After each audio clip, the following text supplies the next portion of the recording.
I'm now being joined live in the studio by the founder and Chief Executive Officer of Flexi Events Limited, Modupe Ogunyemi. Good morning. Always a pleasure having you on the program. Good morning, Mr. Blessed. I'm glad to be here. All right. I don't want us to say that, but let's go ahead and have the conversation. Perhaps maybe after the show, we'll talk about that. So let's talk about event planning. And I've known you for a very long time. And then I remember when we first met, we got talking, and then we talk about business as well. And then I realized that you're also into event planning. So it shows that you've been doing event planning for a very long time. So let me start by asking, why do you choose event planning out of every other businesses out there? You can choose to make hair, you can choose to do makeup, you can even choose to do some other stuff. But why event planning for you? And how long have you been doing this business? Okay, I will say since I was a kid, I've loved something beautiful, arrangements, planning things, and this has been what has helped me for so good. And I've been into this business for 14 years. July 6th made it 14 Wow, that's years. amazing. Yeah. So how has it been for you doing this business for 40 years? That's a decade plus. How has it been for you? What are the challenges that you faced, and how were you able to overcome such challenges? Well, if I say there's no challenges, I'm actually lying. There are a lot of challenges, especially from the clients. We have different clients with different demands and their budgets. A lot of things is associated with these challenges, but God has helped us in one way or the other to overcome them. And it has been a great thing. And aside that, there are some clients that want something big. They want something fantabulous, something big, something luxury, and they can't pay for the service. And how do you come into it? There are other event planners. They are also willing to take something smaller, a smaller budget with the same service that the clients want. So how do we do this? We just, if you don't have a sweet mouth, you can't get this job. Wow. That's one thing about it. You have to stand for your brand. So, and we are also unique in our own little way. So a client that knows what he or she wants, we stay with our brand. Yes, I still want us to talk about budgeting, because budgeting is very key when it comes to event planning. I still remember when I was planning for my wedding. I know I reached out to you also, and the bills you were giving me was really off the roof, and it was out of my budget. But then how do you tend to what measures do you put in place when you want to retain a client, and then again the client's budget is not up to what they are demanding? Because some clients might be demanding a lot of things, but what they are requesting for is not up to what they have to pay for your services. So and in the event planning space, I understand that retaining clients is very important. So what do you do when you want to maintain your client, and then again they are not paying up to their demands? What do you do in that case, in those cases? Okay, this is what we do. As an event planner, we have clients that their budget is very low, but there is key thing in this event planning business. We call it relationship. There are some clients that want something of millions, but what they want to pay is thousands. But because we have had series of relationships with every of our vendors, so there are vendors you can call and say, come, this event, there's not much to be paid, but can you render this service? Will it not cost you too much to render this service? I know it's not your value, or it's not what you collect. Okay, can you do this for us? So as far as in the past years, I've tried and maintain a lot of relationship with the vendors I make use of. So even if I meet with a client and I want to retain the clients, and the money the clients have is not up to the standard he wants, so I will go to the vendors I know that I can talk to that can do it for me. Okay, so let's talk about opportunities, because every now and then you see people say they're event planners. In fact, anybody who can organize a birthday party has automatically made him or herself an event planner. So what are the opportunities involved in becoming an event planner or owning an event planning company? There is a lot of opportunities there, because people will get to know you more. You get to know a lot of vendors. You get to meet people you've never met before.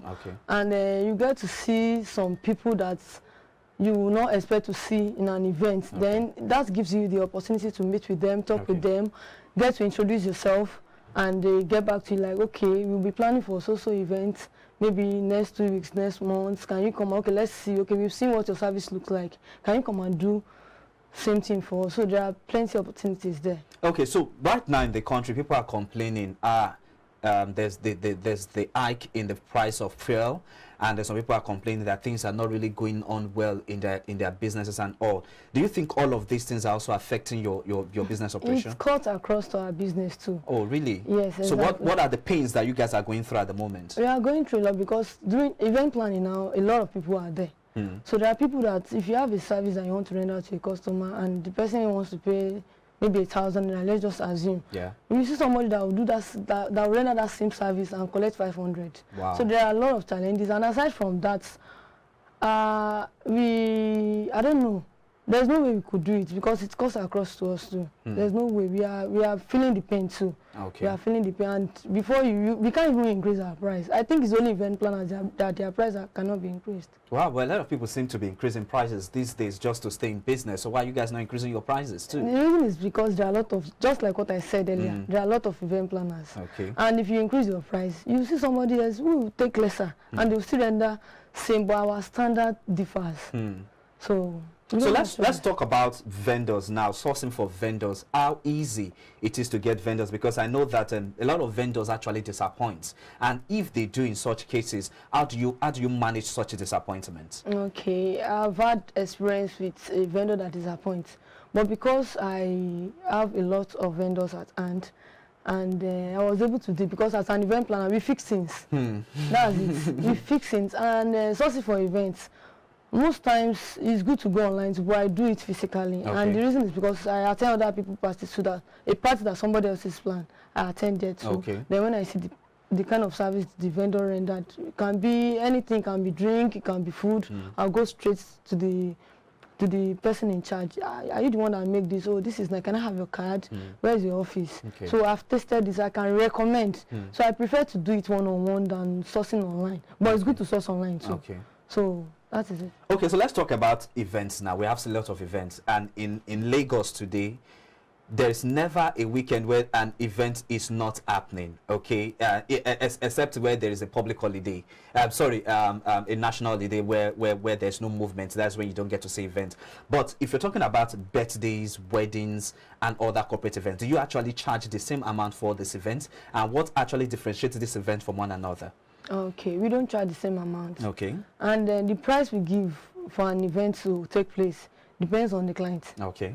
You see a client that have a higher budget, you have to plan it perfectly. And you also see a plan that has a low budget, you have to plan it according to your budget. So wedding, what actually determines the price is the guests. Okay. And the guests they are expecting.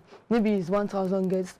The charge you take for a 1,000 guests, you can't take it for 200 guests. Okay. Because the demand is high and different.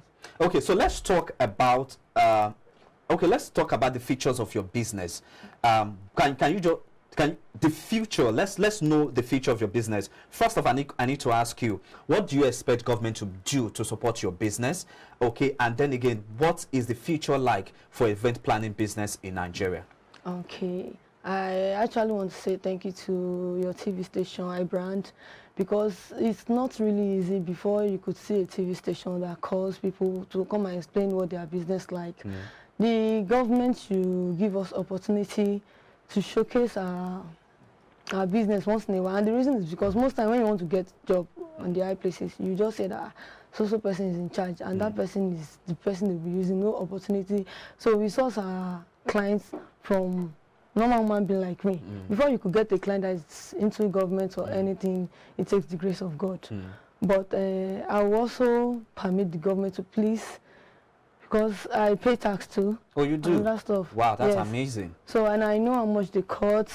They should just please tender justice with mercy. Okay. With mercy. All right.